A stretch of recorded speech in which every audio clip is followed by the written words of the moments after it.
السلام علیکم ورحمۃ اللہ تعالی وبرکاتہ۔ امید ہے کہ تمام احباب خیر و عافیت سے ہوں گے۔ مولانا طارق جمیل صاحب نے مانسر اجتماع میں شرکت کی، ان کا بیان طے نہیں ہوا اور انہوں نے بیان نہیں فرمایا اور وہ واپس آ گئے۔ چند باتیں سوشل میڈیا پر اس طرح سے گردش کر رہی ہیں کہ جن کو ہم نے اسلام اور کفر کا معاملہ بنا لیا۔ اب یہ تبلیغی مرکز رائے ونڈ میں کون سا نظام ہے؟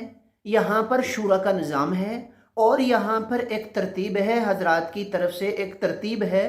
اب یہ شورا کیا ہے، وہاں پر کون لوگ ہوتے ہیں، کیسے فیصلے کرتے ہیں، وہاں پر کس طرح سے اس نظام کو آن کیا جاتا ہے، یہ ایک ساتھی کی زبانی آپ سنیں۔ السلام علیکم ورحمۃ اللہ وبرکاتہ۔ حافظ صاحب کیا حال ٹھیک ہے؟ خیریت سے؟ اچھا حافظ صاحب، پہلی بات تو یہ ہے نا کہ جو رائے ونڈ کی شورا ہے وہ مشتمل ہے پنڈی کی شورا، لاہور کی شورا اور کچھ مراکز کی شورا پہ مشتمل ہے۔ مطلب مین جو ابھی جو شورا ہے رائے ونڈ کی، اس میں پنڈی کی شورا اور لاہور کی شورا ہے، باقی چیدہ مراکز سے اٹھائے ہوئے لوگ انہوں نے۔ تو اس کے لیے خاص قوائف نہیں ہے، اس کے لیے وجہ ہے کہ مطلب آپ زندگی دیتے ہوں، اس کے بعد آپ کی کمٹمنٹس ہوتی ہیں ان سے کہ جی میں یہ کروں گا، یہ کروں، جہاں پہ بھیجیں گے جو کریں گے وہ کوئی مطلب ان کی سلیکشن ہوتی ہے۔ یہ شورا کے ممبر ہوں گے نا، یہ منتخب، یہ حضرات طے کرتے ہیں کہ کون شورا کا رکن ہوگا، کیونکہ آپ کو پتا ہے کہ 3 فیصلے ہیں اس ٹائم مرکز میں، رائے ونڈ مرکز میں امیر تو کوئی بھی نہیں ہے۔ فیصلے اول مولانا سلمان صاحب، مولانا بٹلا صاحب، مولانا خورشید صاحب، یہ 3 فیصلے ہیں رائے ونڈ مرکز کے، یہ طے کرتے ہیں کہ شورا کے ارکان کون ہوں گے۔ اور رہی بات دوسری بات یہ کہ یہ جو مولانا تعلیمی صاحب والا قضیہ ہے، جو مسئلہ ہے، یہ مولانا صاحب کافی عرصے سے رائے ونڈ میں 15 دن دے نہیں رہے تھے۔ پہلے ان کی یہ ترتیب سے کہ ماہانہ 10 دن، پھر ماہانہ 15 دن مرکز میں دیتے تھے وہ، پھر یہ ترتیب سے وہ عرصہ کے 5-6 سال سے یا 7-8 سال سے وہ اپنے عوارض کی وجہ سے جو ان کی بیماریاں تھیں، ان کو آپ کو پتہ ہے کہ ان کے سر کا مسئلہ ہے، درد، ان کو اس کا مسئلہ کہتے ہیں، مائگرین کا مسئلہ ہے، اور کافی سارے ایشوز ہیں، ان کے ہارٹ کے ایشوز ہیں، تو اس وجہ سے وہ ٹائم نہیں دے پا رہے تھے مرکز میں۔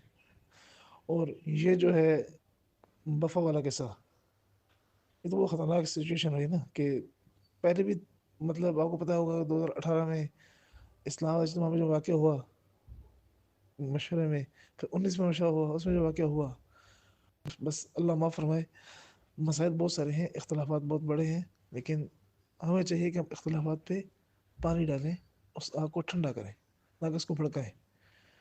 اور مجھے جو بفا والا واقعہ تو یہ ہوا نا کہ مولانا کو پہلے سے منع کیا گیا تھا جو مولانا اپنا آئے، نعیم بٹ صاحب کے پاس نعیم بٹ صاحب لے کر گئے تھے 10-15 بندوں کو، یہ اپنے وہ آرٹیکل میں سنا ہوگا۔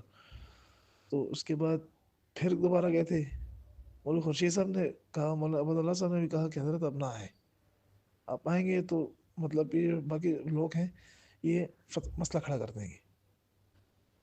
تو یہ واقعہ ہے کہ وہاں پہ حضرت پہلے سے منع کیا گیا تھا، اجتماع سے پہلے سے، یہ نہیں کہ آپ جب حضرت ہزارہ یونیورسٹی پہنچے اس کے بعد منع کیا گیا تھا، یہ پہلے سے منع کیا گیا تھا کہ حضرت آپ نے نہیں آنا اجتماع میں۔ تو یہ بات ہے، باقی اللہ سے دعا ہے کہ اللہ ہمیں فتنوں سے محفوظ رکھے، کیونکہ فتنوں کا دور ہے۔ تو ید اللہ علی الجماع، جو اللہ کا ہاتھ جماعت کے ساتھ ہے، تو ہم تو اپنے بڑوں کی ترتیب پہ چلیں گے، جو ہمارے بڑوں کی ترتیب ہے ہم تو اس کو فالو کریں گے۔ مولانا ایک انفرادی شخصیت ہے، ان کا علم، ان کی قابلیت، ان کا عمل، اس پہ کوئی دوسری رائے نہیں ہے، لیکن مولانا جو ہے وہ ترتیب سے تھوڑا ہٹ گئے تھے۔ تو اور یہ بات بھی ٹھیک ہے کہ ترتیب کوئی قرآن و حدیث تو ہے نہیں، لیکن بڑوں کی طے کی بات ہے نا، تو بڑوں کی طے کوئی بات قرآن و حدیث سے ہی انہوں نے اخذ کی ہے۔ تو یہ مسئلہ ہے کہ مولانا تھوڑے سے ہٹ گئے ہیں، لیکن وہ بھی ہمارے سر کا تاج ہیں، یہ بھی ہمارے سر کا تاج ہے۔ امید ہے کہ یہ آج کا پیغام، آج کی یہ بات آپ کو سمجھ آئی ہوگی۔ اللہ تعالیٰ ہم سب کو سمجھ نصیب فرمائے۔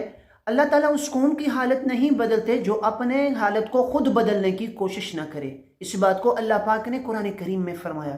تو ہمیں یہ چاہیے کہ ہم دین اسلام کی پوری تعلیمات کو سمجھیں اور ان پر عمل کرنے کی کوشش کریں، ان کو بیانوں تک، تقریروں تک، ان کو سوشل میڈیا تک محدود نہ رکھیں، بلکہ ہماری زندگی کے اندر انصاف ہو، ہماری زندگی کے اندر عدل ہو، ہماری زندگی کے اندر سچائی ہو، ہماری زندگی کے اندر دیانت ہو، وہ تمام تعلیمات ہماری زندگی کے اندر نظر آئیں جو اسلامی تعلیمات ہیں۔ اللہ تعالی ہم سب سے راضی ہو جائے۔ السلام علیکم ورحمۃ اللہ وبرکاتہ۔